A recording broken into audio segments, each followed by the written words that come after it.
Welcome to Life, the podcast that dives into life. It's open to life. We discuss and talk about the good, the bad, the ugly. My name is Adam Farrell, and I'm here with my co-host, Steve Bollard.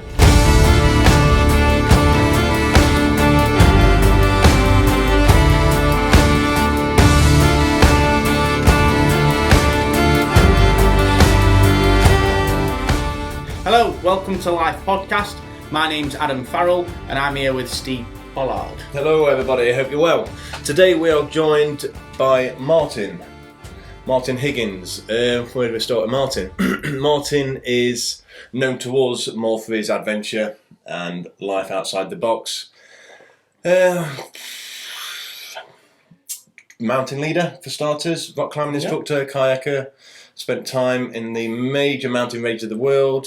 Didn't you say jungles? Kilimanjaro? Did you do that one? I haven't done Kili, no. Which one? You said there were one that you did and it really stuck out to me, and I forgot which one it is, but it doesn't matter. I don't know, I've been all over. A survival specialist, outdoor expert. I suppose we should mention software consultant, should we? That's the boring stuff. Hopefully we're not recovering nerds, yeah.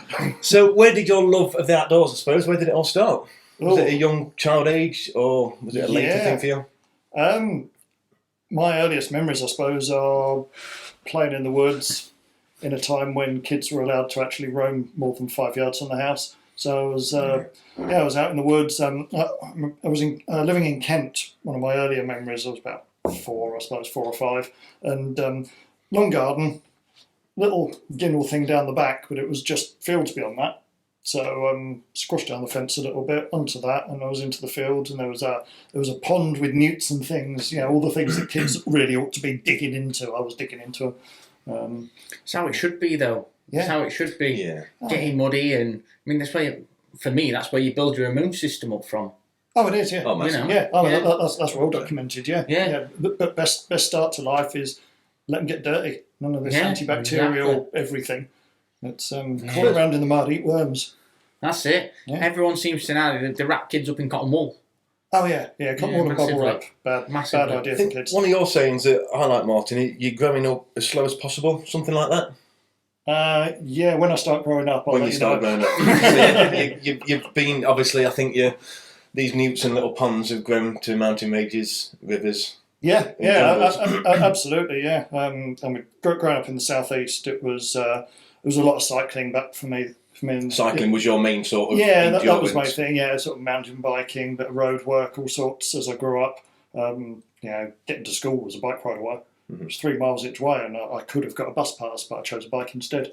Yeah. Later on, my 16th birthday, I had the options of from my parents either a moped or a mountain bike, and my mum said, "I want you to get used to the speed of the road before you start to drive in a year's time." I said, on that basis, then I'll have a mountain bike. Yeah. So a lot of cycling. Then this came to that, and I moved up to sort of Reading area, M4 corridor. I was looking around for a mountain bike club, and it popped up Newbury Mountain Club. I thought, well, there's not many of them around here. Mountains. Yeah.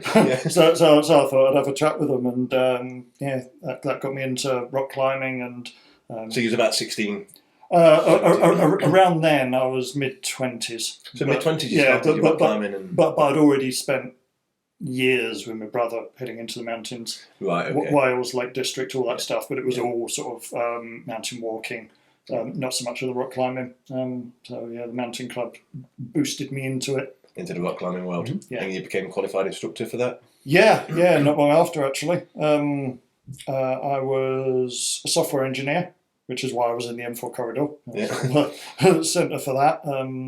Alta Vista was my employer at the time. Before was that a search engine? It was the search engine. Yeah. Until the parent company accountants made a big mess of things, and Google took their chance and took over. I remember Alta Vista years ago. Yeah. Everything used to go through Alta Vista. Yeah. Microsoft and that were teamed up and stuff with them, weren't they? At one point? We had deals with everyone on the planet at various points. I remember one of our first computers that we had when I was a kid used to load that up, and who did we have as internet with? It might have been BT broadband or whatever it were. We were one of the main providers. You used to load that up, and it'd come up initially with the BT page. And first thing you used to do if you wanted to find anything was altavista.com. Yeah. Right. Yeah, There was no such thing as broadband when I was there. it would dial up. Dial up. Oh yeah, it was. Yeah, and then you'd always have someone then going, "You're gonna have to come off that. I need to use phone." Just got it loaded. Those were the days. Yeah, That's crazy, isn't it? yeah. You could type faster than the connection had actually transfer the characters through, and all. You'd type a bit, and then you'd wait for a while, for it and to catch you up. then it'd fill in the line that you just typed, and then off you go again. Yeah, It'd take you about an hour to write an email. Yeah, absolutely. Yeah. And emails would be they'd be arriving around the same time as put a stamp on it and stick it in the box job. Yeah, I suppose they would. Yeah, it wasn't all connected together. It's crazy, isn't it? How far things have come. Oh, but anyway, but enough about the boring software stuff. Alta Vista went downhill, and I jumped in like the fourth or fifth round of layoffs. I said to them, "Buy me a kayak, and I'm out of here on the next round," and they did. Oh wow! Because I'd made them a stack of money from other companies, so they bought me a kayak as a leaving present, and I dropped out of tech for 10 years. Did you? Totally out? Yeah, I mean, I still had a mobile phone because it's a safety thing in the hills to carry a phone. Yeah. Sometimes there's signal. Oh, sorry. When you say you dropped out of tech, you dropped out of working in that environment, or technology at home and everything. I was in the hills. I rarely had a computer with me. Yeah, laptops were a fairly new thing back then. So how was you funding that? Obviously, was you putting work into the mountains and stuff? Yeah, I was doing a bit of freelance work. I did an adventure travel guide course based out of Newbury College. You put on that course, or I got on it, right, which was a bit of a. I'd already started the qualification route, and that just was a boost into loads more qualifications.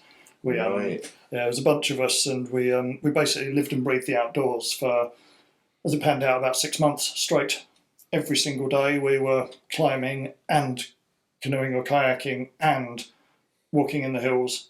It was rarely a day that we weren't doing at least 2 different activities. Really? Yeah, because you've got to log, for the qualifications, you've got to log so many quality mountain days, so many rock climbs of different grades, so many river trips of different sorts. So many. It's a full shebang then, everything. Oh yeah, there was just the whole lot thrown in there. There was a few of us that had a bit of a jump on it from having already done those things and got some of the trainings under a belt, but the course really sort of immersed us in it. Right. So apart from the odd bunkhouse, we didn't live under a solid roof for 6 months. That's crazy, isn't it? Yeah, imagine that, could you? Yeah. That's great. That was good. And then straight after that and during it, into the freelance field. So I was all over the country. I'd often be, if I was working in the Peak District one day, I might be in Wales the next day. And, so a quick drive late evening, Kip with my feet in the footwell of the passenger side of the car and me with the seat back. Because you're a big dude. I know people can't tell, but you're, 6'4", 6'5"? 6'4", yeah. 6'4". Yeah. Pretty tall. Yeah. Oh, yeah. How do you think that height, do you think that helps with rock climbing? Or is it a disadvantage? Swings and roundabouts, really. Depends on your route. Right, okay. Obviously, having the reach means you can bypass some of the tricky bits if it's so laid out. But then I have done routes where maybe it's a bit of a traverse across, and you've got a break for your feet, which is fine, and you've got a nice crack line for your hands to go in, which for someone of Adam's stature would be around about chest height, but for me, I'm down at waist height. Get my hands in there, which is then I've got all of the top part of me not anchored to the rock effectively, so the leverage is make it slight harder. gust of wind and you're off. Yeah, that's the idea. Yeah. Have you had any accidents rock climbing? Climbing, no. Really? No, I've never taken a big fall or anything climbing. I fell about 1.5 metres. I was leading the climb. Okay. And I missed my grip. Yeah. And then obviously my last anchor point is about 1.5 metres away. It felt like fucking 20 metres. Yeah. I shoot myself. Not gonna lie. No, not gonna lie. No, I didn't physically shit myself. I had that overwhelming feeling that Nature red in tooth and claw and all that. No, but that was scary. That was scary. I didn't enjoy that. Yeah. I didn't take. But it reminds me. When I asked you about like reaching straight. Have you seen the Dawn Wall? Yeah. Have you seen? Yeah, I've seen Dawn Wall. Wow, great documentary. What a documentary! Check that out. Yeah, it's a great Tommy documentary. Caldwell, isn't it? Yes, Tommy. Yeah. But that's a great story, isn't it? Oh, That, God, yeah. the It's hostage on- situation. It's on Netflix. Yeah, it's on Netflix. Yeah. So check that out if you're on Netflix and you're into climbing. very It's good. fantastic. Very good. But it took him days and days and days to that jump. Yeah. Oh, yeah. He kept on trying though, didn't he? Tommy One, did it. Yeah, one did it and one didn't. Yeah, and he he came back down and waited with him. Yeah. That was. Have you done anything like that sort of scale? Not that scale, no. Right, I mean, okay. that is a major immense, undertaking. Yeah, I mean, the time dedication for that. Even in is- the prep. Yeah, I mean, they were on the wall for 3 weeks straight, or Yes, Something something like like that. that. Yeah. which is a huge deal to start with. But yeah, the prep. Have you stayed in them little? Oh, the portaledges. Yeah, the portaledges. Yeah. I've Have slept you? in one of them. Yeah. I've never Just- slept I've just never on a- slept in one just of on a them. little wall. I'd quite like to do that though. If you watch Dawn Wall, you might not know what I'm about. It's the climbers are climbing 10 hours a day up a rock face. Time to sleep. They're not going back down, so they'll anchor. You might be better off explaining it, Martin. What a portaledge is. Yeah, so I mean, basically, it's a tent with a fairly sturdy floor. Fairly sturdy. Yeah, I mean they're not absolutely rigid. Yeah, there is some flex there, but yeah, it's. I mean, if you think you've got your cliff face coming down, and your portaledge, the base sticks out horizontal, so you've got this sort of triangular tent, effectively, that's just tied to the wall, anchored to the wall, with the same sort of protection as you'd use for the climbing itself. So little chocks and things actually in the rock cracks. Mm-hmm. Sometimes it might be a bolt that's been drilled and resined in, depending on where you are, what type of rock and everything. But effectively, those anchor points to the wall, your tent's clipped to it, and you're in that. You are still anchored in yourself, though. Yes. Yeah. Yes. Yeah. It's not like you can leave the door open and roll out overnight and however many 100 metres later. Yeah. wake up. Well, you've got to think of it as you've got to stay anchored in, because the ledge could quite easily, I'm assuming, at some point, if the tent. if the things come out or whatever, I'm assuming it has happened before. Well, you would be anchored to the same anchor points effectively. So if it came off the wall, you're going with it anyway. Oh, bugger. But it depends. I mean, it's unlikely that you'd only have that one anchor point. You'd have a series. If you look on the Dawn Wall, they've got a portaledge each that they're in, so they've got their own bedrooms. Oh, you don't want to be. The smell that those guys with the lack of ability to wash. Literally living it's a wipe down. Yeah. That reminds me, actually, in the Himalaya, I was up in the Himalaya for about 3 weeks. Right. And we were keeping clean and everything, but coming down on the last day, we were coming down the trail, getting faster and faster because the air's getting thicker with oxygen. You know, you feel like you're a god at that point. You know. Have you ever had any psychedelic sort of experiences with the oxygen levels? I'll come back to that one in a minute. Nice. Yes. Nice. So coming down the trail, and the people on their first day of trekking coming up the trail, and you know that smell of like coal tar soap. Yeah, it's a smell of clean. Yeah, these people coming up the trail had this aura of clean smell around, and we were thinking, how bad do we smell? I mean, they're really not going to be liking this right now. Yeah, I can imagine. But yeah, there's. I mean, it's part of the course, really. Yeah, part and parcel into the outdoor yeah, world. yeah. You, if the opportunity's there, you clean yourself, but there are limits. Yeah, 100%. But yeah, Well, yeah, psychedelics. let's let's have a word about this. So so I was at Annapurna Base Camp. Where's that? So Annapurna Range, it's part of the Himalaya. Right. So Annapurna is one of the tallest mountains in the range. It's one of the biggest, and there's a series of Annapurna peaks. So there's a base camp that you access them all from, effectively. So we got to there. It's if I remember, it's about 4,000 meters up, something like that. Right. Okay. I mean, that's high in itself. That's base camp, is it? Yeah, that's base camp. We'd taken best part of a week to get there, 5 days, something like that. Right. So we got up there, and the last bit from Machu Picchu base camp, which is about 3,500 metres, that last bit for me was a slog, sun beating down, reflecting off snow. I was getting a bit of heat stroke and everything. And so I was slow up that section, and with the rarefied air, it was starting to affect me. Really? Yeah, and so that night I was feeling a bit sick and a bit woozy and whatever, and I was sleeping in my tent. Well, trying to sleep. I wasn't actually asleep. I was in my tent, lying on top of my sleeping bag, with the door of the tent open, because I was just generating so much heat with my body that I couldn't sleep inside these things. It was rated for -40, and that's the temperatures that it was at night. Right. But I was still, everything open. And I was staring at the side of the mountain across the other side of the glacier, a mountain called Tharpatruli, which is the hill that we'd actually planned to climb.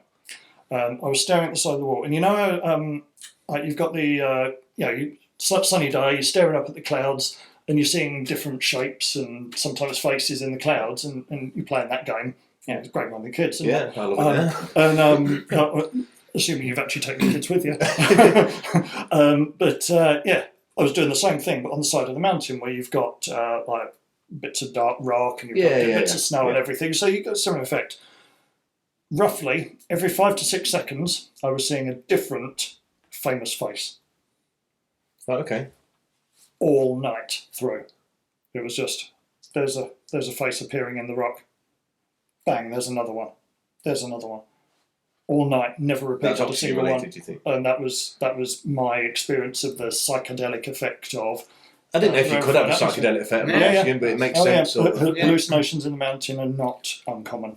Right. Yeah. I bet some people have got into some shit. Oh God, yeah. I was going to say, I bet that's caused some serious problems. Yeah. Oh yeah, definitely, yeah. Seeing things that aren't there, seeing things that are there, and thinking there's something else. These things are. There are many stories of that sort of thing happening. As a mountain leader, are you trained, like if me and Adam went somewhere with you, I say I mountain climb and stuff like that, it's Lake District, Peak District, Wales. Yeah, I'm going to say, only thing nothing like this. Yeah. Do you know what I mean? My big thing were Yorkshire Three Peaks, you know what I mean? And that was actually, let's speak about that a minute. This is where we first met Martin. Yeah. Last 2019, was it, or 2020? 2019. We set up. Because 2020 is when COVID hit, so we met in 2019. Yes, But that walk was March 20. Yes. Yeah, and we had to cancel it. No, the when we actually walked. Again. Oh yeah. It was just before the the lockdown. week before we were told we weren't allowed out to play. Yeah, exactly. We set up Blindy Peakers, was it? Yes. Yeah, Blindy Peakers. So it's a charity for doing the 3 Peak Challenge, the National 3 Peak Challenge, which is completing Ben Nevis, Snowdon, and Scarfell in 24 hours. So we had a good team around us. We had a coach to take us. We had a assistant mountain leader, and then Martin came in as, obviously, this is what he does. He takes people as a mountain leader, but that's his charity contribution, because he was doing it for Mind, was it? Was it Mind? They were Mind and Thornbury, I think. Yes, right, an animal sanctuary, mental health charity. So Martin says, yeah, I'll take you all up. So that's where I just put that in there. That's where we met Martin, on the mountains. But yes, I just thought I'll get that one in there. Yeah, cool. Yeah. So yeah, that was fantastic. Would you be trained to look at those signs of lack of, with me and Adam, if we went up to the mountains, could you see he's hallucinating? Right, so obviously we're talking about in the UK, you've got maximum heights 1,300 metres roughly for That's what I from mean. Ben Nevis. So We ain't got mountains. Their base camp is We ain't got 4,000 mountains. metres. yeah. So you're already 3 times as high as that just for Just starting off. just for that particular one. Yeah. Wow. So there, it would be a serious issue. And yes, the guides in those regions would have that. But are you trained as a mountain leader? As a mountain leader, no, because that qualification is UK. UK based. And we're just not getting to those sort of heights. We are going to be in a situation of what they regard as far from help, which is pretty much anything half an hour or more beyond a phone signal on a road. So, yeah, we can get to those places. To be fair, mountain rescue could still be 4, 5, 6 hours, Yeah. and you can see the road when you call them, and it can still take that sort of time. So it is serious, but we're trained within that level of environment. Because that's where you. That's where you're working, isn't it? And of course, I mean, the UK has its own specific challenges. So you work to that qualification in the UK. You could have lived in the Alps, but that's a different experience. Yeah. Navigation is completely different in the Alps. A compass is less use than an altimeter if you're navigating there. So in the UK, it's all maps and compass. It's flora and fauna for what you're going to find, because you need to give your clients a good quality day out. It's not just about making sure they don't die. It's about making sure that they've had a good experience as well. So it's the flora and fauna. It's knowing the weather as it applies to the UK mountains. All the seasons in a day, potentially. So it's dealing with that environment. So the qualifications specific to that. Altitude sickness tends not to kick in. So some people are more susceptible, but realistically, it's going to be kicking in around 2,500, 3,000 metres at a start point. So that one we haven't really got to deal with. Right. So base camp, when you went on this one in the Himalayas, is already above the average person's thing for this to kick in and have some sort of an effect. I'd say the susceptible people are going to have started to kick in by then. Yes, but it's a bit of a finger in the air as to whether or not you're going to get an issue with it anyway. Somebody could have, I don't know, they could have climbed one of the 8,000 plus metre peaks, and they could have done that several times already that year, and then they could go to 3,500, 4,000 metres on another trip, and that's when they get the altitude sickness. Oh, wow. So there isn't really a. So it's not like when you're seasick then. It's not. Because if you're seasick. You go on a boat and it's bad waves. You're going to be throwing up. Yeah, it's just not that clear cut. No, you could be well acclimatised and still get it, or you could go straight up to the summit of Everest and back down again and never experience it. How Would you like to do bizarre. Everest? If you'd asked me that question 25 years ago, I'd have bitten your hand off at the chance. I'm asking you now, Martin. Now, not so interested. Really? Why is it? I'll say as a mountain climber, that's your... That's like the creme de la creme, innit? Yeah, it's... there's a whole host of reasons now. I mean, the first thing that started to put me off was just the amount of rubbish on the mountain. Because, rightly or wrongly, when people are thinking about their own survival, they leave stuff behind. Tents constitute rubbish, oxygen tanks constitute rubbish. They have done a lot of clean up, so that's all good, but it's still grubby, as are a lot of the popular places to go climbing. But yeah, it is something that's gradually being addressed, so that's becoming less of an issue. Nowadays, we've got the political elements of the various countries selling the licenses, looking for money, because it's big business. And 20-30 grand, isn't it? 40 grand. Yeah, and well, it was, just trying to think, it was 2 years ago, it hit the news, and I forget where we are now with all these lockdowns and everything. Yeah, I know. But it hit the news that basically the traffic jam on the summit ridge leading up to the top. That's a death zone, isn't it? Yeah, people were dying because they were waiting in line to get to the summit. It was that crowded. Did you read hundreds of people? Did you read Ant Middleton's book when he did Everest? No. And he nearly died on the way down because is it the Hillary Step? Yeah, it's like the difficult climb. Yeah, there's one bit, and then once you pass that bit, there's like a trek where you can only fit like one person at a time, and you've got to wait for somebody to go down the step. Yeah. Before you can then, because you can only have one person on it at once. And they were waiting for about like 8 hours or something ridiculous like that. And he's like, look, if we don't get past here, because there were one person that was just stood there and they couldn't move because they couldn't do it. Yeah. And they're like, all these people are going to die if you don't shift. Yeah. And he said in that book as well, he said, we had to leave him. So you don't even know whether that guy got off or not. Wow. Yeah. He's like, we had to leave him. And we had to literally, he got to the point where this guy ended up curled up in a ball at the side, literally like having a panic attack kind of thing or whatever, and they were like, "Look, come on, you've got to move, you've got to keep moving." And you're like, "No, I'm tired. I just need to sleep." Yeah, nuts, absolute nuts. It is. Anyone that goes up Everest's nuts. Yeah, I think. So Everest, the queues. I mean, that's a big turn off. But there are other more interesting mountains. Yeah, I've heard it's not the most difficult, but it's the highest. Yeah, I mean, if you think about, these are figures from in the distant past. I don't know what they are nowadays, but they reckon something like 1 in 50 people that attempted Everest would die. So that's the attrition rate of Everest. But K2, second highest, K2, and it was more like 1 in 5. What appeals to you? The death factor, the risk factor? So that's another reason why I wouldn't be interested in Everest and some of those big peaks anymore. No, not that. I mean, they're solid challenges. There's no doubt about that. But I've got 2 kids. Yep. Isaac and Tobin, they're downstairs now, 12 and 8. And when Isaac was born, my interest in really dangerous stuff took a nosedive. Right, okay. Other priorities. Family first. No, that's fine. There's no good. It's no good me going and enjoying myself on a mountain, and potentially leaving them without support. So it's different priorities. Yeah, no, 100% sensible. Yeah, sensible. First time I think I've ever heard you. Something sensible. Normally it's come for a walk for 18 hours. Yeah, okay, Martin. Yeah, that's great. Let's do it. What's the longest? That puts me on actually. What is the longest sort of trek hike you've done? Oh, that's tricky. I mean, I've been out wandering around in the hills on my own for 5, 6, 10 days at a time, a few times. Yeah. So on your own. Yeah. Can I ask what's the enjoyment in going on your own?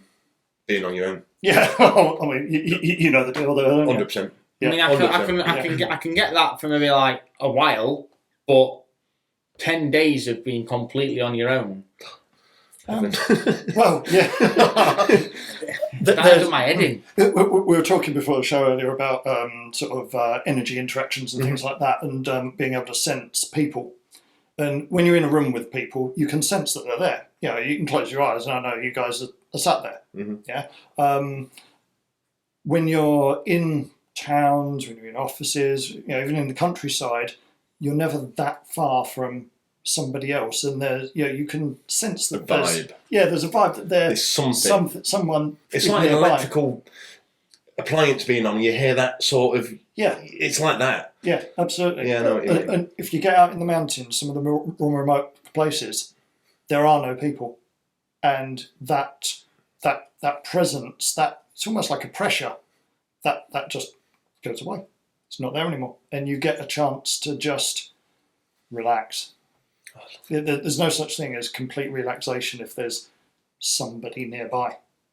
But if you're on your own in a remote place, or if you're with 1 or 2 people in your close circle, your close comfort circle, whether it's family, friends, it's the people you trust implicitly.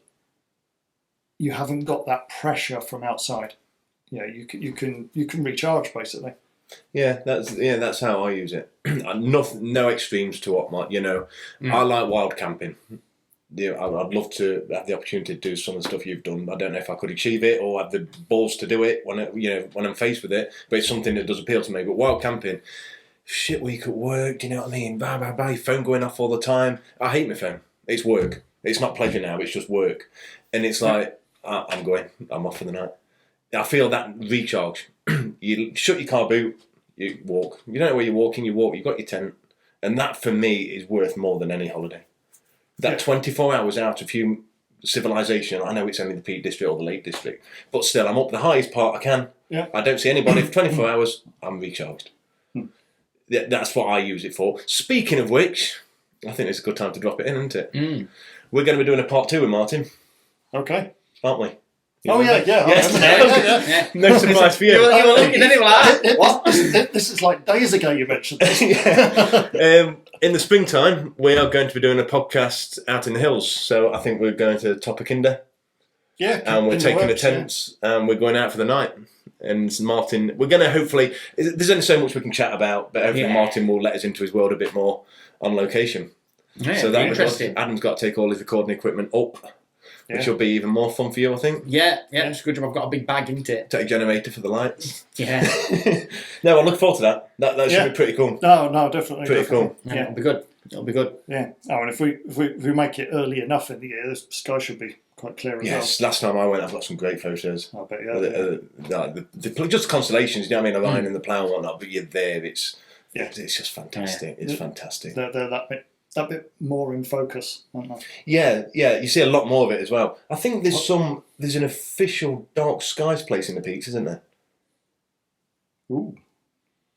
I think there's 10 locations around the country that's best for astronomy, sort of observing, and there's one in the Peak District, round the corner from Stanage, I think, Stanage Egg. Yeah, I was just going to say, isn't it, near towards Stanage? Yeah, so I'd have thought the light pollution from Sheffield, Manchester, Leeds would have been still too much. I would have thought so, but I know there is good one. There's one of those Is the one that those concrete observatory things with the hole in the middle. There's a fancy name for them. Actually, they've got one at the sculpture park of those. So that's a spot you could look at. But no, up at Kilda Forest they've got one. all right. Yeah, so you just lie on a concrete bench underneath and hole in the roof, round hole in the roof to stare at the sky. That's another reason I go, just for the night sky. Yeah. 9 times out of 10, it's just cloud and shit. But I tell you, you sometimes see in the you see photos online a lot, and it's a sky just pinpricked with dots of light. I haven't really seen that in the UK. no. Moroccan desert, fantastic. Moroccan desert. Yeah. How long did you spend there? And what was that for? Oh, I've been there a few times. I took trekking mostly. I didn't know there was a desert in Morocco. Yeah. My geography's shit. Well, you've got God, you've got the Atlas Mountains with like Toucan and the like, so snow-covered peaks, and then you've got the Anti-Atlas, which is lower, it's like 3,000 metres, something like that. But it's just desert out there. Wow. And there was one night we were trying to get to a hotel after a trek actually, and the bus driver decided he didn't want to do the 10-mile detour up side road. We paid him extra to do this trip, and he decided at the T-junction he wasn't going to do it. But there was a guy got off the bus who he'd parked up his truck that he pickup truck that he transported his goats in, and he was going that way past the hotel we wanted, middle of the night, and so we gave him a little bit of money and piled into his pickup. So there was space for three of our group to squeeze into the cab next to the driver, and the rest of us were on the hay bales with the goats in the back. and driving through the desert, an open back truck like that, just staring up at the sky. It was, there is no light pollution at all, nothing. No. Yeah. Totally clear sky, totally clear air because there's no moisture in it. And you just see the lot. It's a cloudy looking sky from the stars.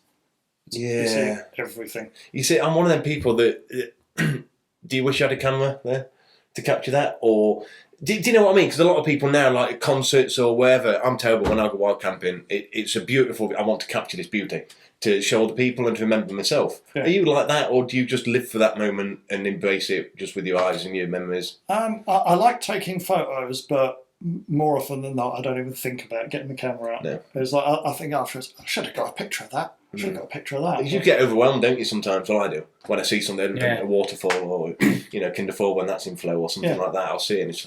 Yeah, you get immersed into you being there, and then, I'll just tell them about it later. Yeah. So apart from all this sort of... I don't know what you want to call it. How do you sum this up? All this adventure life, you also race?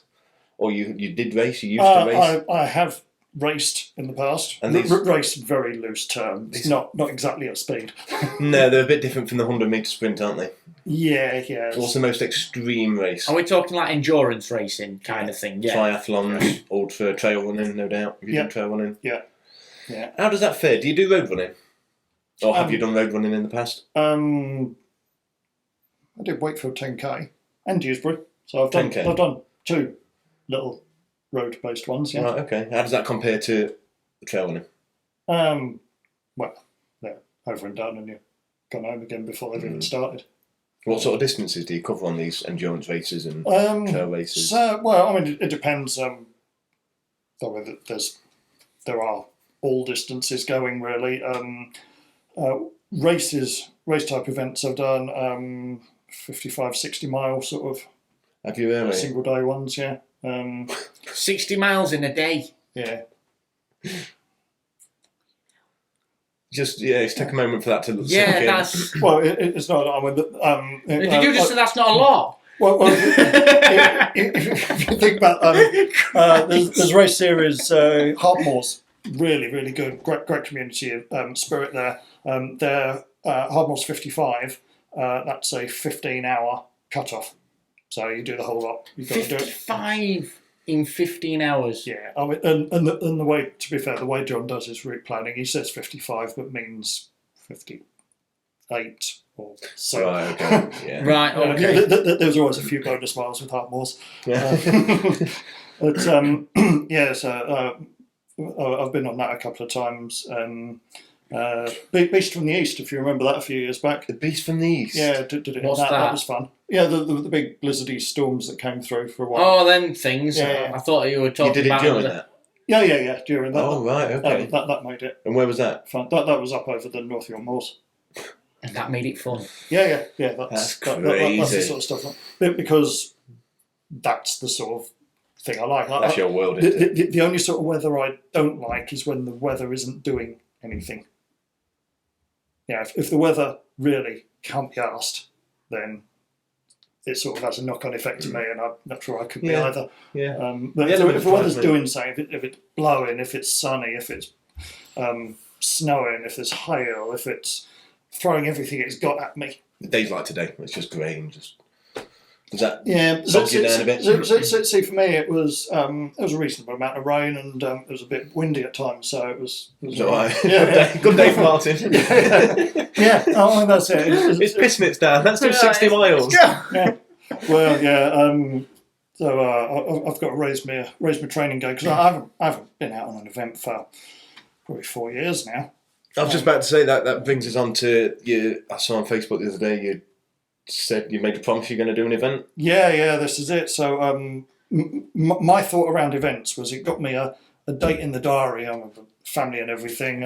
I wasn't really getting out much for myself, so I thought, put an event in the diary, and then it's in the diary, and that's for me that day. That's what we're like, aren't we? If it's in the diary, it's in the diary, Yeah. it's happening. If That's it's not in it. the diary, it's not happening. it's that Yeah. manifestation, isn't it? Writing it down, Yeah. it becomes Exactly, yeah. it becomes reality. So then I thought, well, I don't need to actually enter an event to do that. I can just put it in the diary that I'm going out in the hills that day, and then it happens, as you say.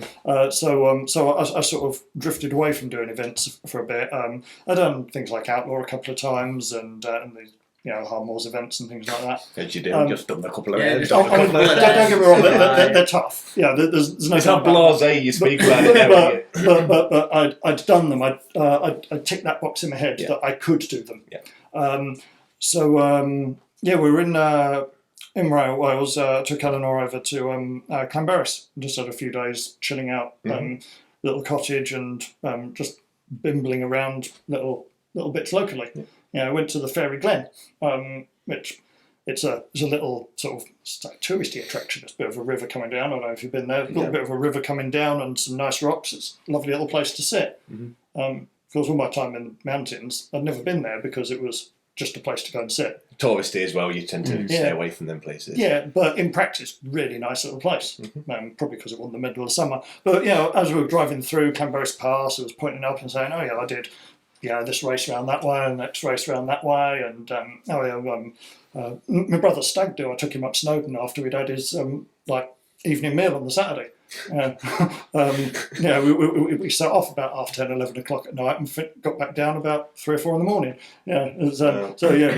All these things. I was just pointing out the sights to Eleanor as we were going around, and she happened to say midweek, "I'd like to see you finish one of these races. I'd like to see you cross the finish line."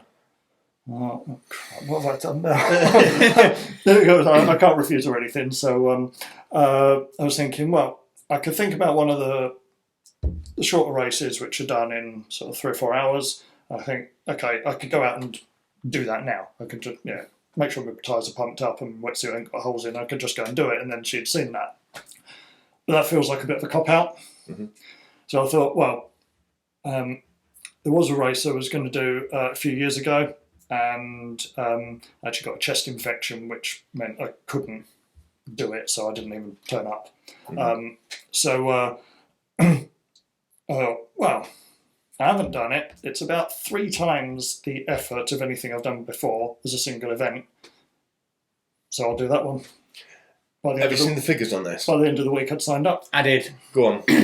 So the Brutal Extreme Triathlons, the double version of it. See, the brutal extreme. It's not brutal triathlon. It's not extreme triathlon. It's a brutal extreme. And this is the double of it.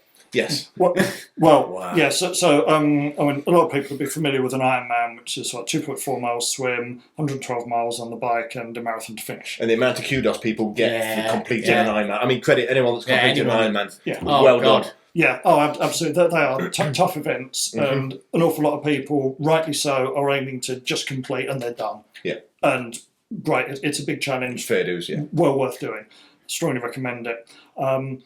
So that's sort of a standard distance, effectively. The Brutal, Claire takes this model. She's the one who owns the company. Right, okay. She takes this model and basically says, "Okay, let's stick it in the mountains." Just to add some challenge. Yeah. So you've got the standard distance is 2.4 miles swim in Climperdown. Then you've got loops of Snowdon. So 4 laps of Snowdon gets you your 112 miles on your bike.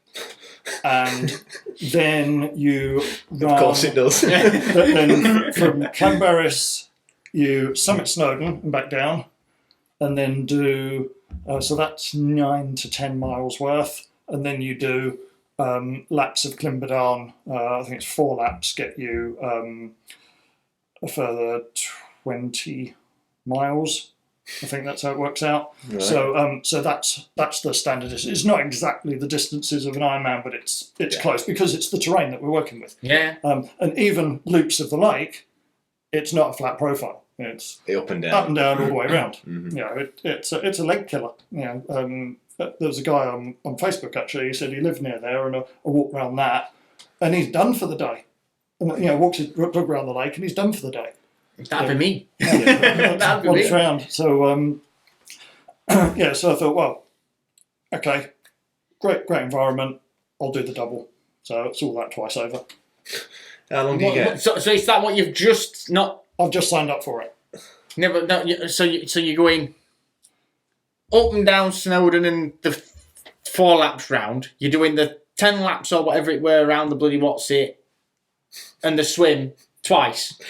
Yeah, so you do 4.8 miles of swimming in the lake, and it's if when are you doing it? Like a cold water swim? Yeah, it's coldish. It's September. Bollocks to that. It's September. Stop now.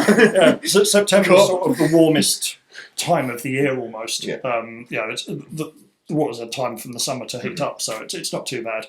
It'd probably be 15 degrees or something like that. So it's wetsuit territory for temperature, but it's not. It's not touch your face in it and ice cream headache instantly. Not like some other events I've done in that lake before. Not mentioning any names like that. So 4.8 miles swim, and you do loops, but I think on this one you get out after each loop to cross the timing map for registering your event and everything. So so you do your loop, get out, do your loop, get out. So I think it's like 8 loops to make up your 4.8 miles there. Then it's 8 times around Snowdon, and then it's summit of Snowdon and back, and then 8 times around the lake to get you a total of about 50 miles running. And how long have you got to complete that? 224 on the bike. So 224 miles. Yeah. On a bike. Yeah. After you've swum the lake. Yeah. And on a run. Or does the run last? Runs last. Runs last. So you swim in the lake. Then you come out. You get a quick dry. Yep. Straight on your bike. Yep. To do 224 mile. Yep. To then get off your bike, put your running shoes on. Yep. And then crack straight on. Yep. That's it. See ya. Overall cut off is 42 hours.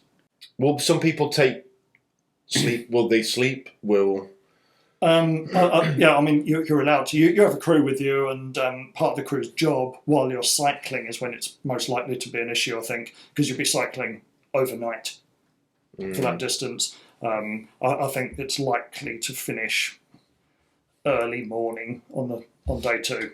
It was my head, this does. A little bit. But, part of the crew's job is to keep an eye on their cyclist. And if they look like they're getting a bit sleepy, is to get them off and make them rest. Have you got any plans in place for, I'm going to rest, or I'm going to take an half an hour, lay down? I just signed up for it last week. Yeah, but you must have some inkling from what you've done before to how you're going to play it. I think realistically, I will be building breaks into that.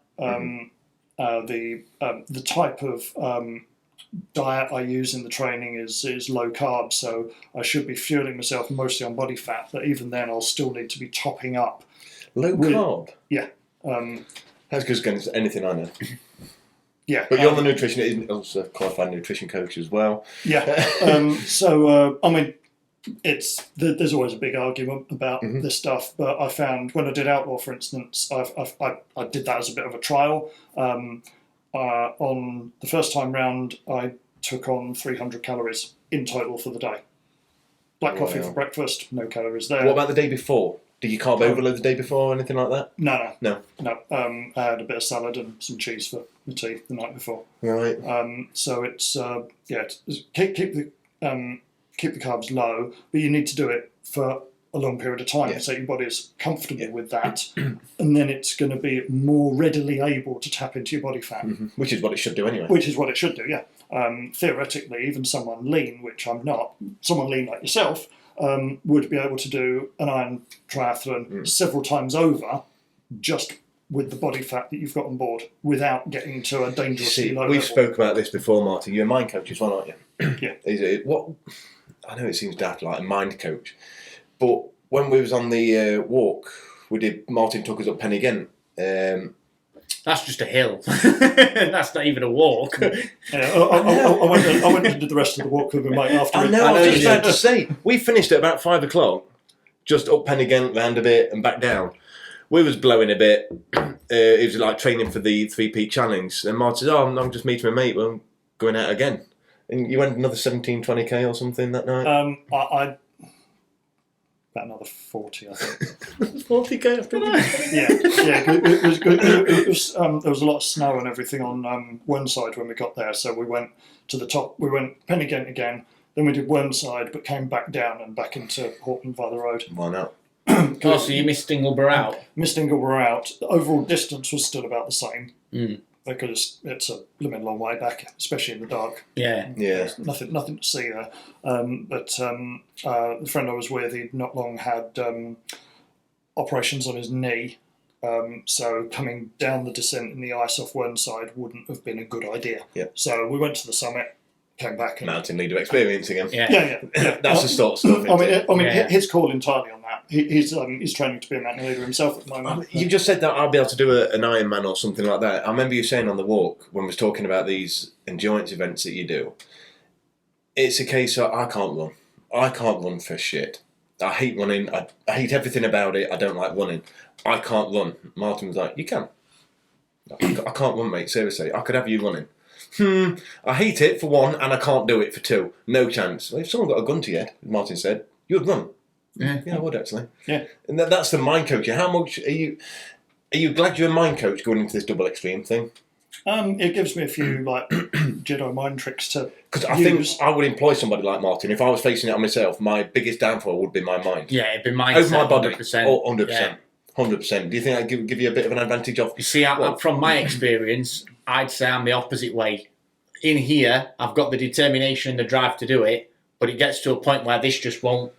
I can't physically lift or do. Yeah, you know what I mean? It's like, and I'm literally like trying as much as I can. Yeah. And I've just not got it. Yeah. I think that's a bit of a difference between strength and stamina, isn't it? With pushing yourself. Yeah, I mean, there are physical limits, but there's also this idea that your mind gives up before your body does, and that's almost always true. Yeah. I mean, even for yourself, where you're thinking your mind's pushing it, your body can still do a whole great load more than that. There's no doubt about that at all. Yeah. You've got your baby downstairs. If the gun was to your baby's head, Lift that. you wouldn't stop. Probably ever. Yeah. If you had to do a marathon to take that gun away, you wouldn't stop. I wish I could zoom in on your eyes now. You're like, Yeah. would I? Would I or would I not? I mean, I know the sleepless nights you might be pondering this a bit, but when you've got that sort of focus on, your body will keep going. There might not be much left of it at the end, but you'll keep going until there's nothing left of it. So I suppose it's putting yourself into that false mindset. Yeah. How would you over time, mate? You're right. Well, it doesn't even have to be false. Something I did on Outlaw. So I dropped to a walk for a lot of the run section of Outlaw, and first time I went round, there was like 2 more laps of the Regatta Lake in Nottingham to go, and I need to do something to get me to the end of this lot. Yeah, my legs just don't want to play anymore. So I started to visualise the finish line, but it wasn't visualising crossing the line. That's just some people could. You can that. see it in your sights. Yeah, sort of thing. yeah. It wasn't just that. I visualised crossing the line with my 2 boys, and that picture was strong in my mind. A couple of moments later, I looked down. My legs were running again. I hadn't told them to, but they were running because I'd visualised running across the line with the boys. Power of the mind. So the power of the mind and stuff like that obviously brings us on to Martin's other business company. Yeah. Whatever you call it, which is Chimp Tamer. Chimp Tamer. Yes. I'd still like to know where you got that name from. Okay. Let's go. What is Chimp Tamer? That's an easy one, and I imagine people listening, some of them will guess anyway. So there's a book by Professor Steve Peters, who's a psychologist, works with the stars of the sporting world, among other things, and his book is called The Chimp Paradox. So it's a series of techniques to help with sporting endeavour, and general life, to be fair. So there's his book. There's a slightly easier to read book as well called The Brave Athlete. Forget the name of the guy that wrote that, but it uses the same basis, and it's this idea that you've got your inner mind, your subconscious, is a powerful beast, which is the chimp. And you've got your conscious mind, which is comparatively weak, and that's the bit that will tell your legs to stop because, it's getting a bit hard now. Yeah. But if that chimp is driving you forward, you ain't stopping. On the flip side, if that chimp is telling you to stop, but your conscious mind wants you to carry on, if the chimp's telling you to stop, you've already stopped because it's so much more powerful than your conscious thought process. So the Chimp Tamer is just taming that chimp, really, getting it on board with what you want to do. Is it more of a mental sort of approach you take to it? So I mean, it is a mixture. what sort of people do you get come to you for Chimp Tamers? Oh, all sorts. Is it business? Is it sport? Is it? It is a mix. I've had people coming purely for the weight loss bit. You know, they've spent. Example, a lady came to me in her mid-60s, and all of her adult life she'd been overweight, and she'd tried every diet she could possibly lay her hands on, and had basically given up. That's probably where she went wrong then. Well, it's the standard thing. Like fad diets and all this kind of Yeah, I mean, crap. she tried a great bunch of them. She tried a lot of sensible things as well. But she'd always achieved just about coming close to her goal, and then it'd relax and it'd all go back on again. So I just worked with her and changed her approach to the food, which was largely about a mind thing. It was just taking a sensible approach and taking some of the stress out. In fact, a lot of her issue was stress related. So I just chatted to her about the stress bit, and the weight dropped off. Oh, nice. And she hit her goal, and then kept going. Oh, good. So I like people to get to a point where that's sort of the goal. Weight loss, weight management, that sort of thing. If that's the goal, I'd like them to get to a point where they don't need me anymore. It's none of this keeping people on the books just to make me money. Yeah. It's I'd rather people got to a point where they come to me and say, you know what, I can do this myself now. It's like, great, box ticked. That's the ultimate Oh, nice. on that. So she got to that point. That following summer, she not only had started going for long walks with her husband, he'd actually started inviting her on these walks, which he'd never done the whole married life, because she could never keep up or go as far before. And he was a bit of a hiker. So, but they then went and toured around Europe cycling and hiking. I mean, she was looking forward then to a long time in retirement, actually doing stuff with her husband rather than seeing him off as he went off to do stuff and waiting until he got back. Cool. So there's clients like Yeah. that who Completely changed that woman's life, that. Yeah. Completely. Yeah, absolutely, yeah. And really, all I did was listen to her for a lot of it. Yeah.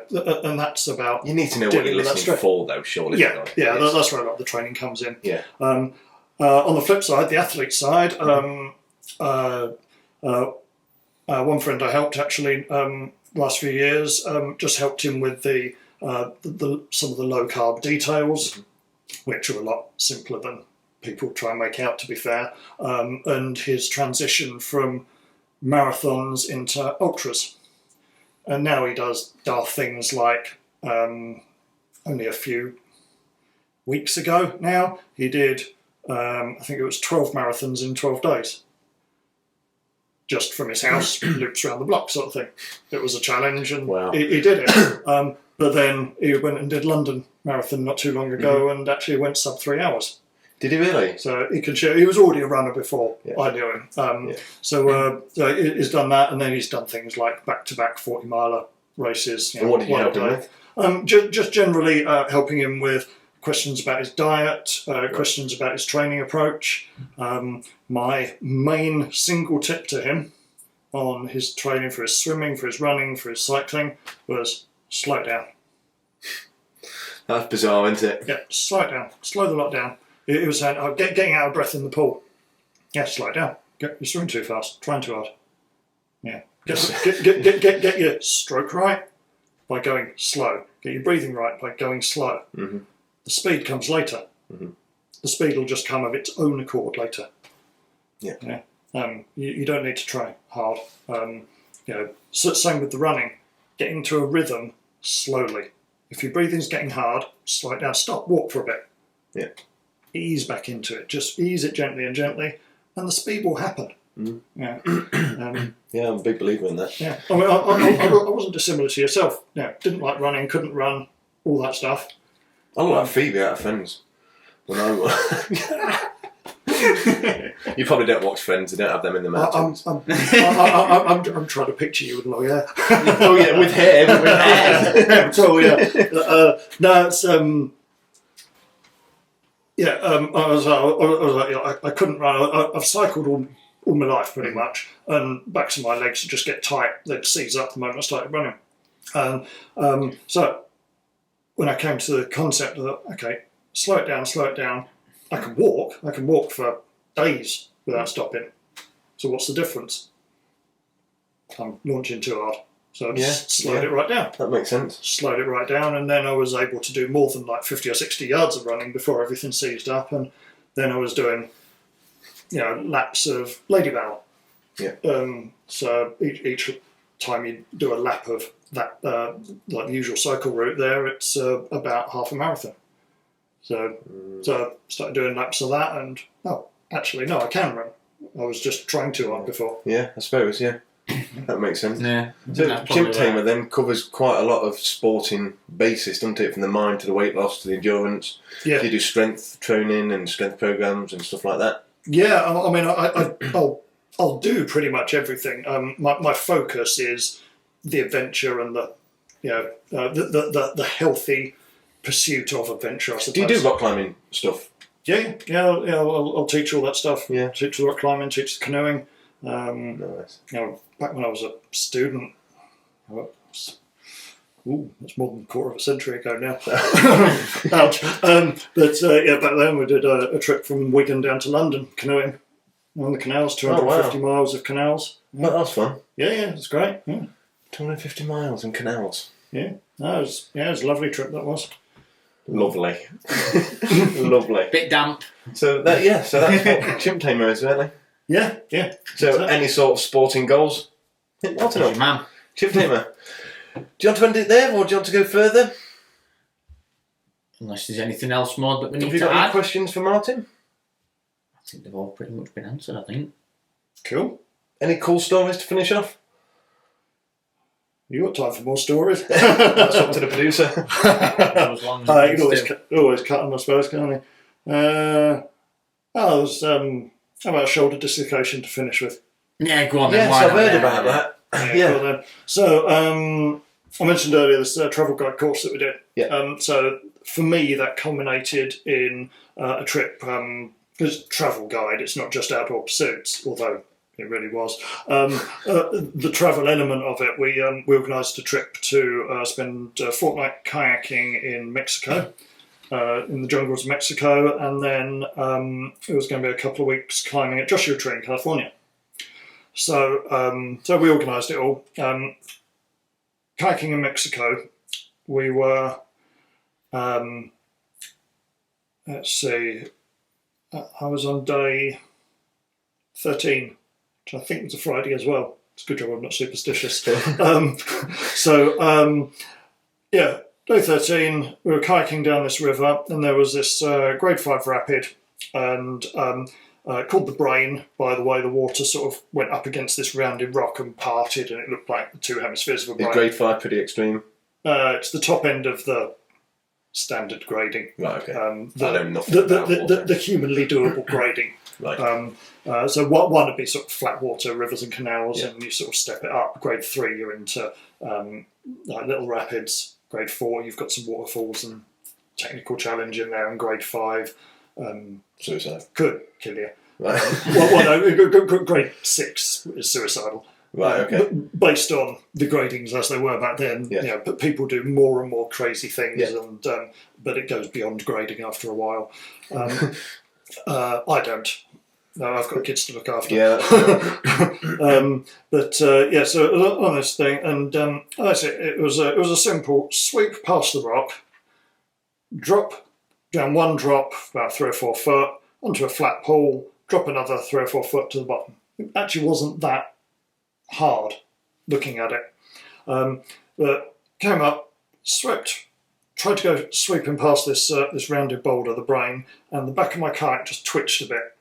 And if the kayak does that, you've lost some speed, and you need the speed to control yourself against the water. So I lost a bit of speed, hit up against this rock, and with the water pushing there, the kayak was turning upside down. So I knew that as it goes upside down, I don't want to be holding the paddle with that hand because it's going to pull and damage my shoulder.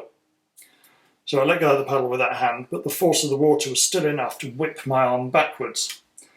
And a lot of kayaking is pushing forward, so my chest was well developed, but my back not as well developed as it could be. Right, okay, yeah. So I wasn't really balanced. I'd been focusing on paddling rather than the healthy muscle structure.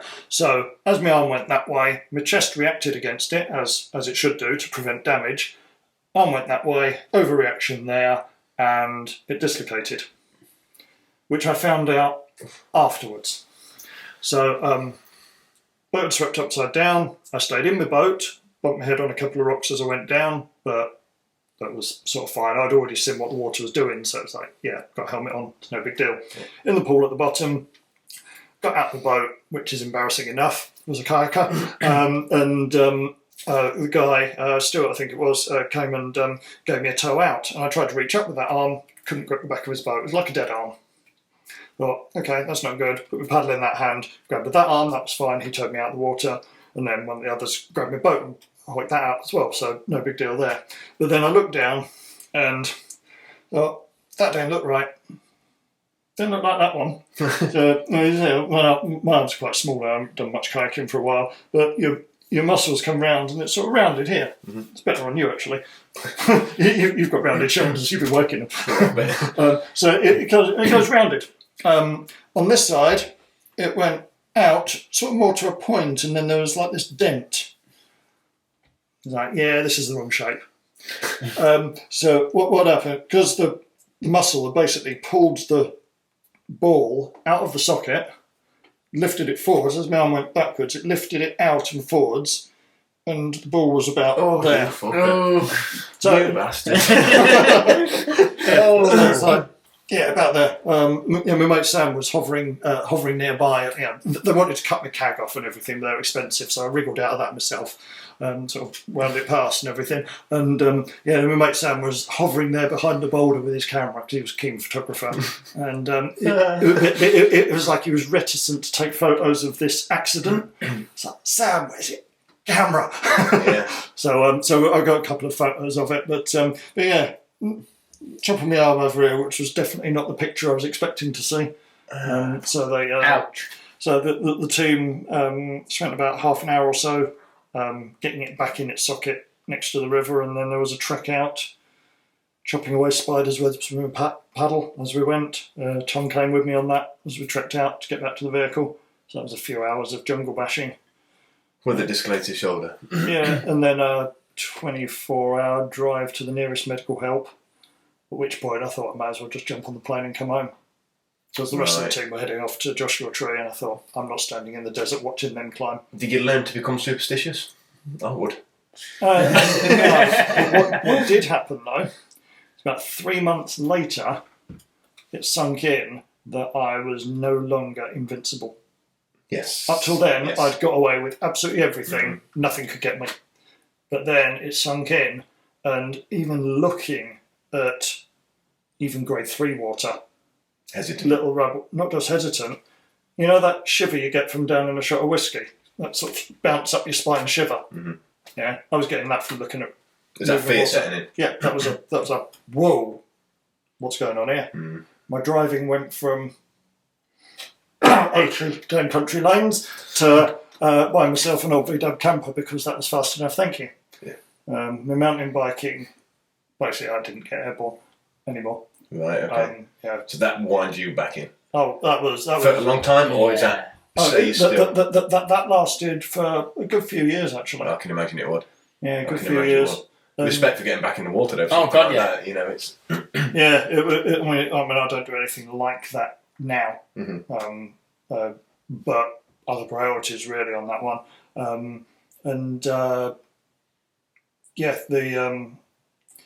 I was going to say the whole level of, I suppose, adventure wound into being more endurance level challenges. Mm-hmm. So longer Yes. distances to see if I can. But that still is extreme. Oh yeah, It's a different kind of Yeah, it's extreme. a different kind of extreme, but it's It still really is. extreme. yeah. I mean, certainly I'd say it's extreme by a lot of people's standards. But then, if you read some of the old adventure stories, I'm reading these R.M. Ballantyne books to my kids overnight, and the fur trappers of the New World, Canada and North America, when they were just colonising the Hudson's Bay Company, and the journeys they just did. They were given orders to be in a certain place as soon as they could be, Mm-hmm. ship out in the morning, and it would be canoeing and trekking, snowshoeing across the frozen wastes of an environment that they didn't even have maps for, and they would just go 300, 500, 1,000 miles. They'd just go. This is like real life SAS shit. Yeah. Isn't it? Well, to the best of my knowledge, I'm quite obsessed with the SAS. I wouldn't like to do any of this stuff. SAS, they are tough. This is as sort of real as it gets, isn't it? As close as you can get, I'd imagine. For mortals, yeah. Well, those guys train paddling themselves away beyond. spider webs in the jungle with a dislocated shoulder. It's The like, SAS they'll train in different ways though, don't they? They're trained to do all this and stuff like that. That's one part of their job that's what role. I mean, yeah. But then you've got the complete flip side. That's the not so nice side, I'd say. Yes. To their job. It's very much, you have the good and the bad, and it's extreme good stuff. That's like what I mean. you do. It's the endurance and the Yeah. mental challenge and the overcoming obstacles. That's what I'm Using getting at. this to make sure that you can get to where you need to be with in a safe those way. guys, they've got a set of skills that they learn. Oh, it's starting to go down a road like Taken now. They've got a certain set of skills. Yeah, exactly. But they've got skills that they can employ. These are learnable things. But then there's a mindset that goes in it. The top teams, as it were, would be they would be acting not as, if there's half a dozen of them, it's not 6 individuals, it's one team. And this whole being aware of where everyone is and everything. It's like a sixth sense, and that's something else again. That's a whole other set of books to geek out on. No, that's good for me. Yeah, that's awesome. But yeah, where can people find Chimp Tamer? Yes. So chimptamer.com is the website. Chimp Tamer Facebook page. Yeah, Adam will put the link Yeah, I'll in. put the links and stuff in. Yeah, cool. It's, Adam, where can people find you? People can find me on pretty much any social platform: Facebook, Instagram, Twitter, LinkedIn, YouTube. All they need to do is search for Adam Farrell or Adam Farrell Limited. Cool. I'm on Instagram as StevePollard18 if you want to have a look into my personal life a little bit. But Martin, thank you very much for your time, mate. It's been an absolute pleasure. Thank you both for having me on. I've got a lot of respect for you. I think you're a real good, sort of honest person with your Chimp Tamer stuff. Like you say, you're not locking people in for money, just passing on this knowledge and stuff that you've learned over the years through your own desiccated shoulders and adventures. So it's nice, mate. Thank you very much for coming on. Sweet. Awesome. Thank you very much.